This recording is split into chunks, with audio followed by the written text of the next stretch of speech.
Hello जी, क्या हाल चाल है। So welcome back to my channel. आज मैं आपको एक थाई हॉरर मूवी जिसका नाम है द स्विमर्स ये एक्सप्लेन करने वाली हूँ। ये एक बहुत ही बेहतरीन साइकोलॉजिकल मूवी है, तो लास्ट तक एक्सप्लेनेशन ज़रूर सुनिएगा। लास्ट का इसका सस्पेंस बहुत ही अच्छा है। लेकिन उससे पहले अगर आप मेरे चैनल पे नए हैं, चैनल को सब्सक्राइब नहीं किया है तो जल्दी से चैनल को सब्सक्राइब कीजिए। तो चलिए बिना किसी देरी के चलते हैं अपने एक्सप्लेनेशन की ओर।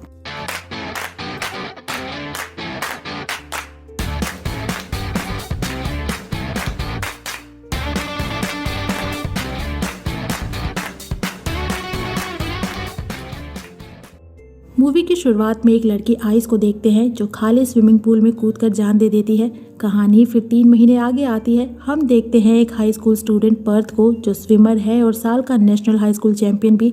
उसकी इस जीत के लिए लोग सोशल मीडिया पे उसकी तारीफ करते हैं। वहीं कुछ ऐसे लोग भी थे जो उसके लिए नेगेटिव कमेंट करते हैं कि वो जीत इसीलिए पाया क्योंकि टेन ने कंपटीशन में पार्टिसिपेट नहीं किया था। टेन और पर्थ दोनों बेस्ट फ्रेंड्स हैं और बेस्ट स्विमर्स भी, पर टेन पर्थ से ज़्यादा कैपेबल है। लेकिन उसकी गर्लफ्रेंड आइस की सुसाइड के बाद से उसने स्विमिंग से दूरी बना ली थी, जिस वजह से पर्थ हर कंपटीशन में अच्छा कर रहा था। लेकिन जब लोग उसे टेन से कंपेयर करते हैं तो उसे अच्छा नहीं लगता। पर्थ सोशल मीडिया पे अपनी और आइस की चैट हिस्ट्री देखता है। उनके बीच हुई बातों से पता चलता है कि दोनों के बीच कोई तो रिलेशन था। उसकी चैट बॉक्स में एक वीडियो भी था जिसके बारे में हम बाद में जानेंगे।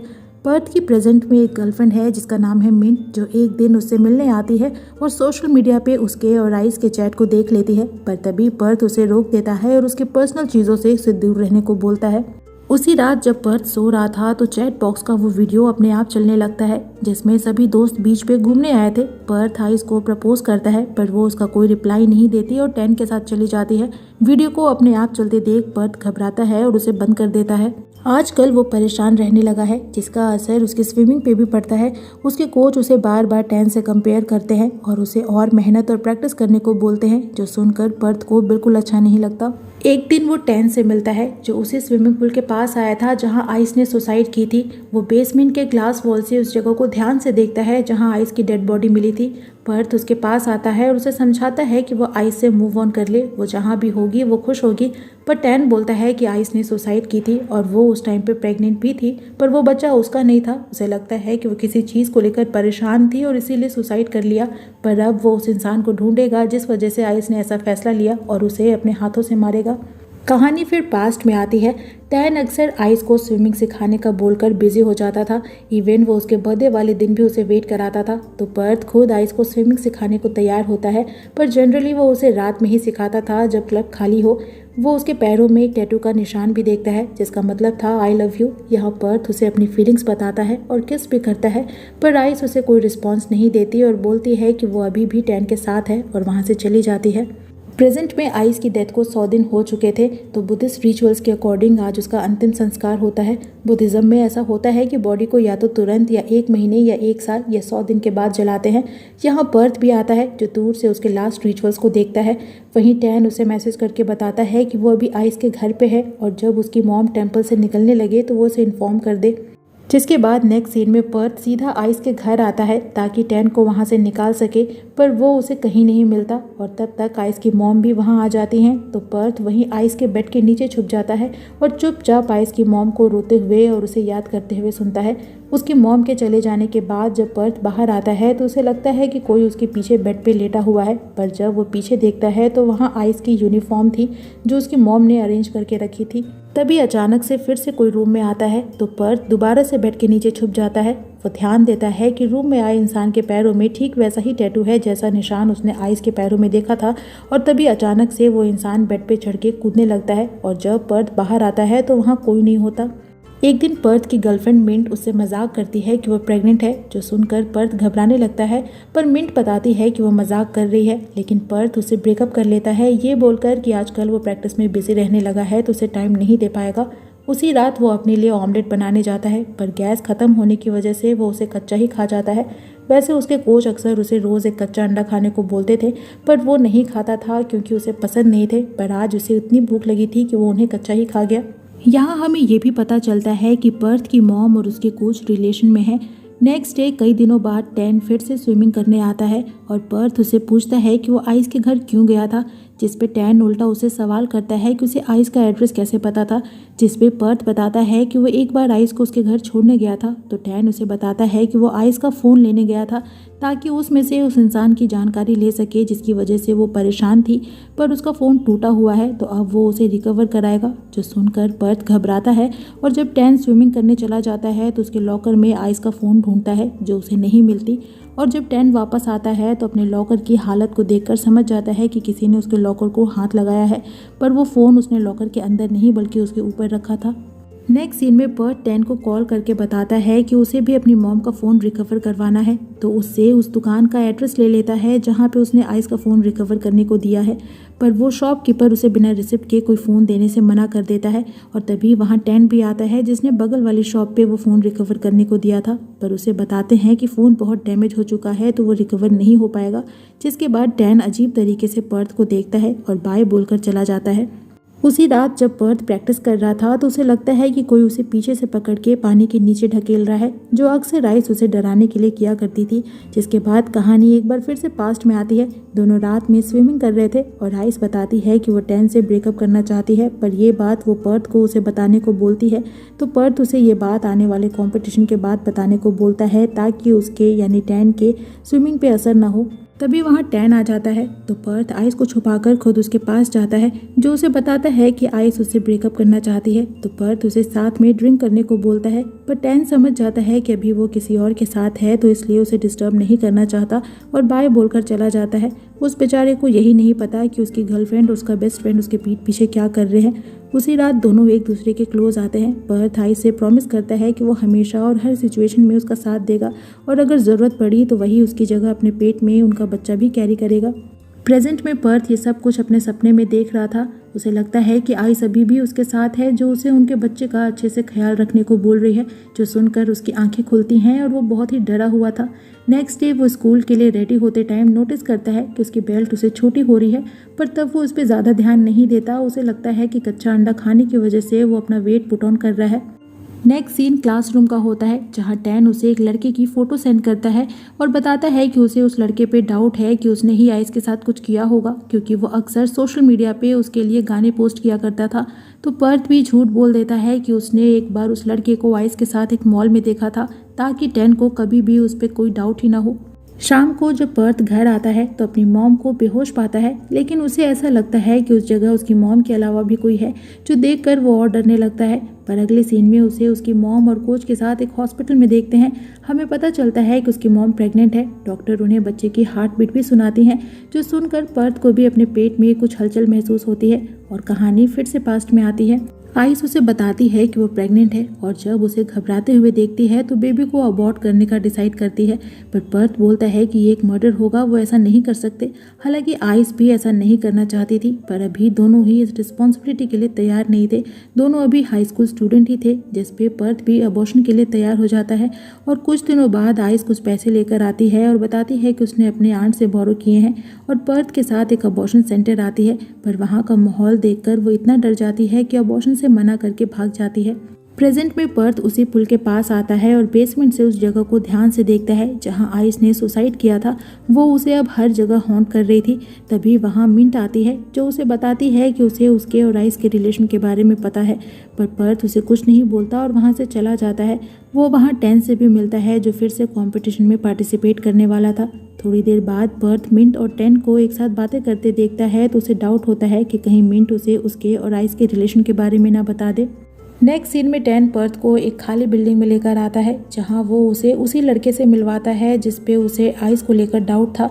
टैन उस लड़के से पूछता है कि उसने आइस के साथ क्या किया और ये भी बताता है कि पर्थ ने दोनों को एक मॉल में देखा था और उससे बहुत मारता है। हालांकि वो लड़का बार बार अपने और आइस के बीच कोई रिलेशन होने से मना करता है, पर पर्थ खुद को बचाने के लिए बार बार उस पर इल्ज़ाम लगाता है और इतना मारता है कि वो वहीं बेहोश हो जाता है। यहाँ टैन पर्थ से बोलता है कि वो लड़का ढीठ है, जो इतना कुछ होने के बावजूद भी झूठ बोल रहा है। उसकी बातों को सुनकर ऐसा लगता है जैसे कि कहीं ना कहीं उसे पर्थ पे डाउट होने लगा है, जो बात पर्थ भी नोटिस करता है। उसे लगता है कि शायद से मिंट ने उसे वीडियो वाली बात बता दी है, तो इसलिए नेक्स्ट सीन में उससे मिलता है और उसे पता चलता है कि अभी तक मिंट ने टैन को कोई बात नहीं बताई है। तो दोनों को एक दूसरे से दूर करने के लिए वो बोलता है कि कभी आइस पे उसका क्रश हुआ करता था, पर आइस 10 की गर्लफ्रेंड थी तो इसलिए वो पीछे हट गया। अब वो बात बहुत पुरानी हो चुकी है और वो इस बात को भूल भी चुका है। अब अगर 10 को ये बात पता भी चले तो उसे कोई फ़र्क नहीं पड़ता, क्योंकि अब वो उसे लाइक करता है और उसे उसका 10 के क्लोज जाना पसंद नहीं आता। वो जब उसके क्लोज जाती है तो वो जेलस होता है, इसीलिए अब से वो 10 से ना मिले, जिस बात पे मिंट भी भरोसा कर लेती है। पर अब पर्थ की हालत और ख़राब होने लगती है। उसे इतनी भूख लगती है कि वो फ्रिज में रखे सारे अंडे कच्चे ही खा जाता है। उसे देखकर ऐसा लगता है जैसे कि वो अपने होश में नहीं है। जिसके बाद वो हॉस्पिटल आता है और खुद से ही खुद का अल्ट्रासाउंड करता है। यहाँ हम देखते हैं कि उसका पेट अब नॉर्मली बड़ा हो गया है। उसे अल्ट्रासाउंड से हार्ट बीट की आवाज़ भी सुनाई देती है और साथ ही उसे अपने पेट में कोई मूवमेंट भी फील होती है। जिसके बाद वो और डर जाता है। उसे लगता है कि वो प्रेग्नेंट है। घर आकर वो चाहता है कि अपने पेट को कटर से कट करके उसके अंदर जो भी चीज़ है उसे बाहर निकाल दे, पर वो ऐसा भी नहीं कर पाता और ज़ोर ज़ोर से अपने पेट पे मारता है। उसके बाद से वो इंटरनेट पे एक मॉन्क से कंसल्ट करता है कि क्या सच में कोई भूत किसी इंसान की बॉडी को पोजेस कर सकता है, क्या वो इस दुनिया में आने के लिए उसकी बॉडी का इस्तेमाल कर सकता है। जिस पे मॉन्क हाँ बोलते हैं और पूछते हैं कि क्या कभी उसने कोई अबॉर्शन किया है, जिस पे पर्थ उन्हें कोई रिप्लाई नहीं देता। और तभी वहाँ 10 आ जाता है जो उसे पूछता है कि क्या उसे कोई आइडिया है कि आइस के सोशल मीडिया अकाउंट का पासवर्ड क्या हो सकता है, जिस पे पर्थ उसे मना करता है और वहाँ से चला जाता है। 10 की बातों को सुनकर और उसे देखकर साफ लगता है कि वो पर्थ पे डाउट करने लगा है और पर्थ को भी लगता है कि अगर 10 ने आइस के सोशल मीडिया अकाउंट को ओपन कर लिया तो वो दोनों के चैट्स और उन वीडियोस को भी देख सकता है। तो इसीलिए वो उसे डिलीट करने के लिए आइस के घर आता है और उसके लैपटॉप को ढूंढने लगता है। यहाँ उसे लगता है कि आइस वहीं अपने रूम में बैठी हुई है, पर वो आइस नहीं बल्कि एक मैनिक्विन था जो आइस की मॉम ने उसकी याद में बिल्कुल उसी की तरह स्कूल यूनिफॉर्म पहना कर रखा था। पर उस मैनिक्विन को देखकर भी पर्थ डरता है। उसे उसमें आइस नजर आती है। उसे लगता है कि वो मैनिक्विन अपने आप अपनी जगह बदल रही है। वहीं 10 आइस का सोशल मीडिया अकाउंट खोलने के लिए कई पासवर्ड ट्राई करता है, पर हर बार फेल हो जाता है। फाइनली उसे आइस के मोबाइल फ़ोन में एक फ्रेंडशिप बैंड बंधा हुआ मिलता है जो उसे पर्थ ने दिया था, जिस पे आइस की बर्थ ईयर के साथ साथ PI लिखा हुआ था। PI रिप्रेजेंट करता है पर्थ और आइस को, और जब 10 उसे पासवर्ड में यूज़ करता है तो अकाउंट ओपन हो जाता है और वो पर्थ और आइस के मैसेजेस भी देख लेता है, जो देखकर उसे यकीन ही नहीं होता कि उसकी गर्लफ्रेंड और उसका बेस्ट फ्रेंड उसे धोखा दे रहे थे। इधर पर्थ को भी आइस का लैपटॉप मिल जाता है। वहीं 10 जैसे ही उस वीडियो क्लिप को ओपन करने जाता है, पर्थ उसे डिलीट कर देता है, जिसके बाद कहानी फिर से पास्ट में आती है। पर्थ आइस को अबॉर्शन के लिए कई पिल्स देता है, जिसे लेते ही उसकी हालत खराब होने लगती है। उसे हैवी ब्लीडिंग होती है और पर्थ नोटिस करता है कि आइस का फीटस उसकी बॉडी से बाहर आ गया है। प्रेजेंट में पर्थ अपने पेट को एक कपड़े से टाइटली बांध देता है और कंपटीशन में पार्टिसिपेट करने जाता है, पर वहाँ वो कंसंट्रेट नहीं कर पाता और बार बार अपने पेट में मूवमेंट फील करता है। जिसके बाद वो वहाँ से भाग जाता है और सीधा एक जंगल में उस जगह आता है जहाँ उसने अपने बच्चे को गाड़ दिया था। वो पागलों की तरह ज़मीन खोदता है और चिल्लाता है। नेक्स्ट सीन में वो अपने घर वापस आता है और खुद को कमरे में बंद कर लेता है। उसके पेट की मूवमेंट भी तेज हो जाती है और तब उसे याद आता है कि कैसे उसने अपने बच्चे को अपने जैकेट में दबाकर उसे अपने हाथों से मसल मसल कर मार दिया था। मूवी का ये सीन आप नहीं देख पाओगे, सच में नहीं देख पाओगे। प्रेजेंट में वो अपने पेट को कटर से कट कर देता है, जिसमें से बहुत सा फ्लूइड बाहर आता है। अगले सीन में उसे हॉस्पिटल में देखते हैं, जहां डॉक्टर उसकी मॉम को बताते हैं कि उसके एब्डोमेन में बहुत सा फ्लूइड जमा हो गया है, जो हेपेटाइटिस बी की निशानी है, जो अक्सर टीन्स में इंटरकोर्स के दौरान हो जाती है। पर पर्थ था कि बार बार अपनी मॉम से बोलता है कि वो प्रेग्नेंट है, उसने अपने अंदर बच्चे को फील किया है। जिसके बाद डॉक्टर उसे शांत कराने के लिए इंजेक्शन देते हैं और नेक्स्ट डे साइकाइट्रिस्ट से कंसल्ट करने को बोलते हैं। दरअसल ये सब कुछ वो हेलुसिनेट कर रहा था, ये उसका कर्मा था जो उसे वापस मिल रहा था। रात में 10 उसके पास आता है और अपने साथ उसी पुल के पास लेकर आता है। पर्थ उससे अपनी गलतियों की माफ़ी मांगता है, पर 10 बोलता है कि उसने जो गलतियां की हैं वो माफ़ी के लायक नहीं है। यहाँ वो उसे बताता है कि उसने ही आइस को अबॉर्शन के लिए पैसे दिए थे। उसे नहीं पता था कि बच्चा किसका है, पर वो उसकी हेल्प करना चाहता था और उसे उस सिचुएशन से बाहर निकालना चाहता था। वो उसे अपनी और आइस की चैट भी दिखाता है, जो उसने मरने के एक रात पहले उससे की थी।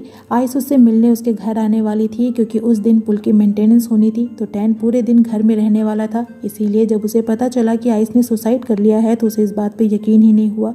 उसके बाद फ्लैशबैक दिखाते हैं कि उस रात आइस पर्थ से मिलने पुल के पास आई थी और उसे बताती है कि वो टेन के पास वापस जा रही है, पर पर्थ उसे नहीं जाने देना चाहता था और उसे रोकने की कोशिश करता है।